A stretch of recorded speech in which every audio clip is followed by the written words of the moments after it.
Nous allons parler de la Russie et principalement de sa relation avec l'Afrique. Il est peut-être temps de lever un certain pan de voile sur l'obscurantisme qui accompagne les relations entre l'Afrique et certains partenaires internationaux. Le but ici étant bien entendu d'améliorer notre compréhension des enjeux et des jeux qui structurent la scène internationale. Première chose à relever, la Russie n'est pas nouvelle en Afrique. Certains ont tendance à faire croire que la Russie vient d'arriver en Afrique à la faveur des nouveaux partenariats militaires que ce pays a conclus avec certains pays africains ces dernières françaises et occidentales du Mali. Il faut noter que 95% de l'armement malien était d'origine russe. Vous comprenez bien qu'il y avait plutôt une anomalie, qu'il n'y ait pas une réelle coopération militaire entre le Mali et la Russie. Depuis les indépendances jusqu'à nos jours, je dirais 80%, 95% du matériel militaire est d'origine russe. Les dernières acquisitions que nous avons faites, que ce soit en termes de moyens aériens ou d'autres moyens de renseignement qui sont aussi par là, c'est le matériel russe. On a besoin d'accompagnement. Le Mali ne l'a pas caché. Il travaille avec des partenaires russes, des instituteurs russes, des formateurs russes qui sont là.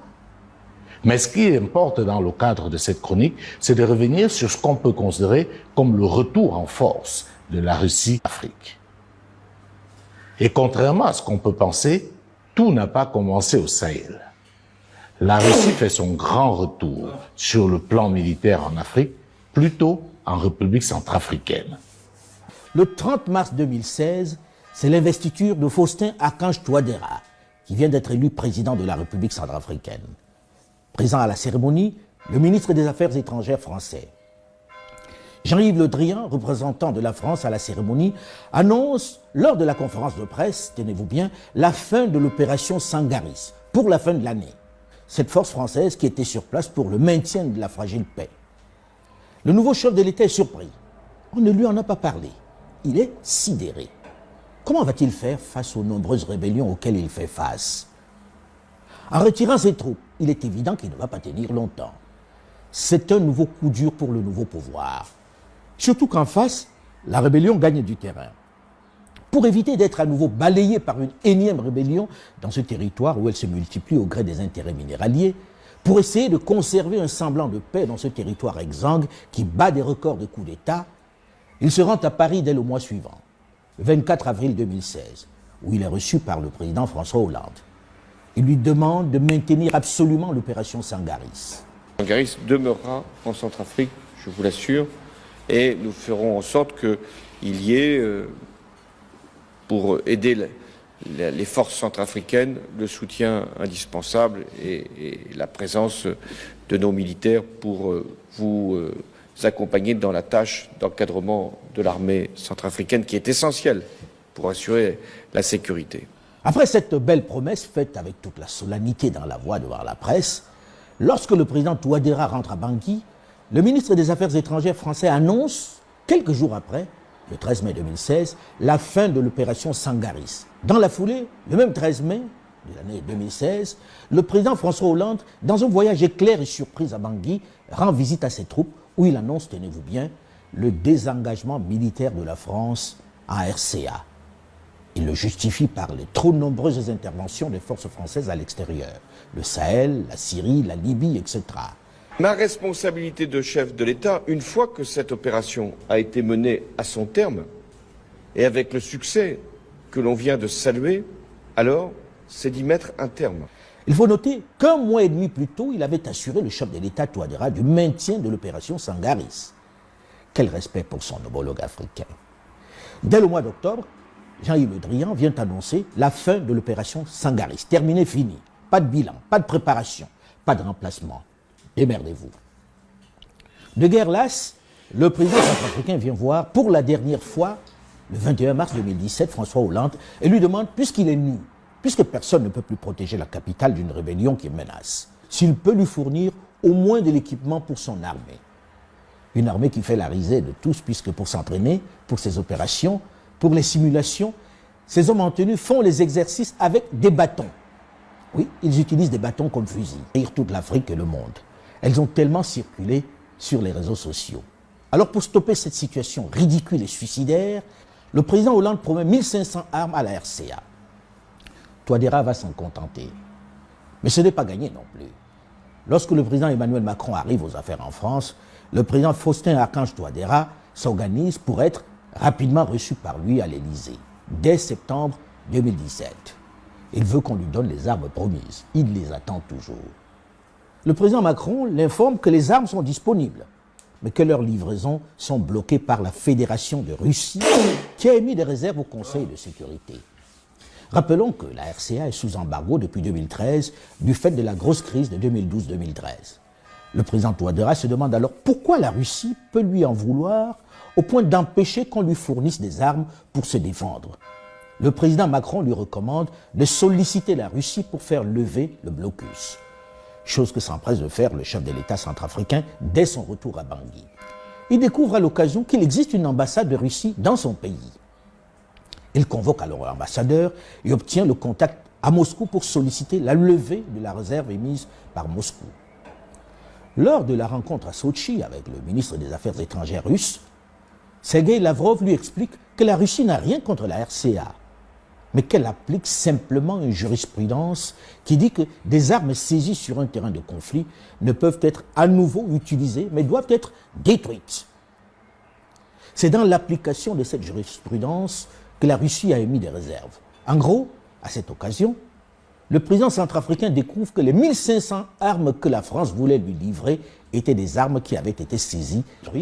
On essayait de les refourguer, de les donner aux soldats centrafricains. Voilà pourquoi la Russie a mis son veto. Dans la conversation, Sergueï Lavrov, le ministre des Affaires étrangères russe, lui demande de combien d'armes il s'agit en fait. Il ne savait pas. Touadéra lui dit 1500 armes. Surpris par la faible quantité, par la ridicule quantité des armes, le ministre lui promet de lui en donner autant, 1500. Amusé, il téléphone alors à son président Vladimir Poutine, qui finit même par décider qu'il va lui en donner le double, 3000. Il est neuve. Content de la moisson, le président Touadéra n'imagine pas que le nouveau veto va venir de Paris cette fois-ci, qui estime que la règle veut que pour livrer des armes à une armée, il faut qu'elle soit d'abord formée à leur maniement. Cette fois-ci, africaine au Conseil de sécurité.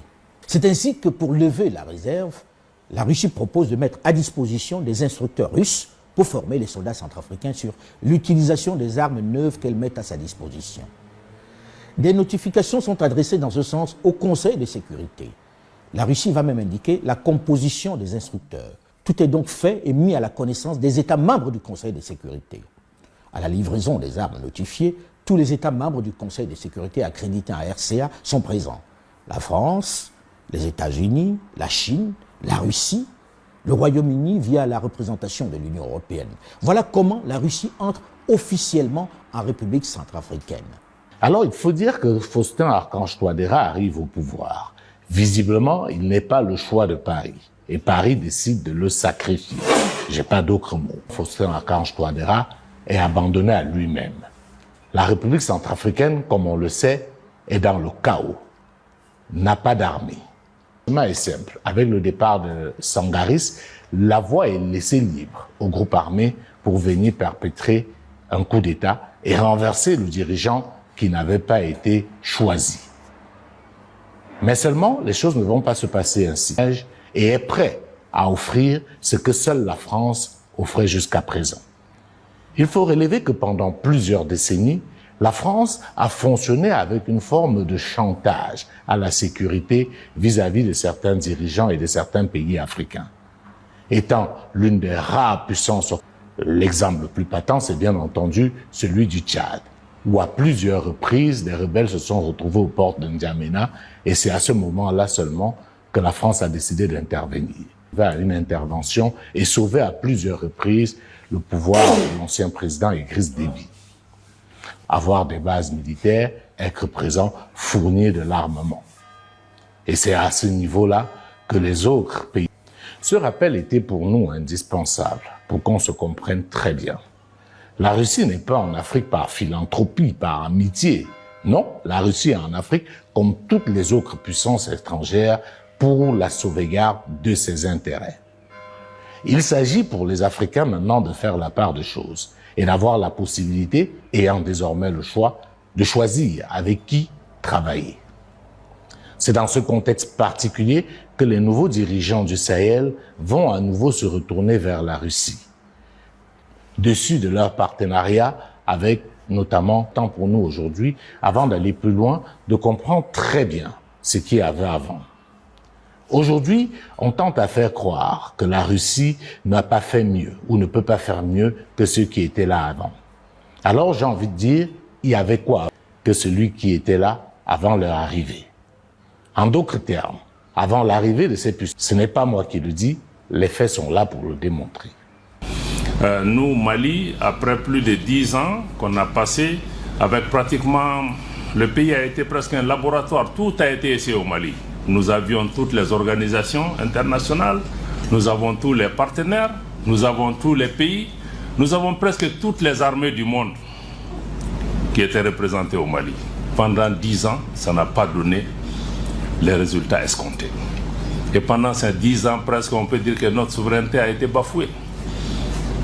Parce que d'autres sont venus, ont essayé d'imposer des politiques de domination, d'assujettissement pour pouvoir imposer leur agenda. Avant ce changement de paradigme des pays du Sahel, voilà comment s'entraînaient des militaires maliens, par exemple. Depuis un an, c'est ici que 200 instructeurs de 18 pays de l'Union européenne forment l'armée malienne. Comme je vous expliquais, si l'ennemi est là-haut, je vais me cacher derrière. 10 semaines de cours théoriques. Je ne vais pas me mettre devant, parce que sinon l'ennemi va pouvoir me tirer dessus. Et d'exercices pratiques. Aujourd'hui, Très amusant, n'est-ce pas? Voilà toute cette condescendance qui a caractérisé cette relation entre les pays du Sahel et le monde occidental pendant plus d'une décennie. Des militaires africains. Pourtant, dans les pays du Sahel, il faut noter que l'armée malienne était sous les ordres des armées occidentales, notamment de l'armée française. Les militaires maliens, pour circuler dans le territoire malien, avaient parfois besoin de l'autorisation de la France pour le faire. Ce qui est tout simplement ahurissant. Est-ce que vous savez qu'Assimi Goïta, pour la petite histoire, fait partie des officiers qui ont été bloqués à la porte de Kidal? Ah, les unités spéciales, ils ont pris un éfice, ils s'apprêtaient à donner l'assaut sur Kidal. Les Français ont bloqué. C'est les soldats maliens qui ont libéré Konna, qui ont libéré Gao, qui ont libéré Tombouctou. Arrivé à Néfis, c'est l'armée française qui leur a barré la route. C'est la mer des C'est réel ça que l'armée française a empêché d'entrer dans Kidal? C'est authentique. Avec quelle explication? Comment c'est expliqué qu'ils ne puissent pas rentrer dans une ville du Mali? Ils se sont opposés par les armes et l'ambassadeur de France qui était là en ce moment, il s'appelait Christian Rouillet, pour avoir dit à son gouvernement, vous êtes en train de faire une faute. Ceux que vous soutenez ne sont pas représentatifs, ni dans la communauté Touraï, ni dans la communauté. Ne vous discréditez pas avec eux. 2 jours après, on l'a relevé. L'autre chose qu'il faut relever, c'est qu'avant, l'armée malienne ne pouvait même pas disposer des armes dont elle souhaitait. Même si les pays avaient de l'argent, on choisissait quelles armes leur vendre. C'est la connivence entre la France et notamment le FLA. On peut se demander quel type de renseignements la France donnait aux autorités maliennes à cette époque-là. Nous pouvons comme ça multiplier des exemples pour montrer ce qui se passait avant. Avril réduit à des petites actions sporadiques, à essayer de faire des blocages. Mais il a fallu, comme on a pu le constater, qu'il y ait une alliance contre nature entre les groupes terroristes et le FNLA, qui était un groupe rebelle devenu terroriste par la force des choses,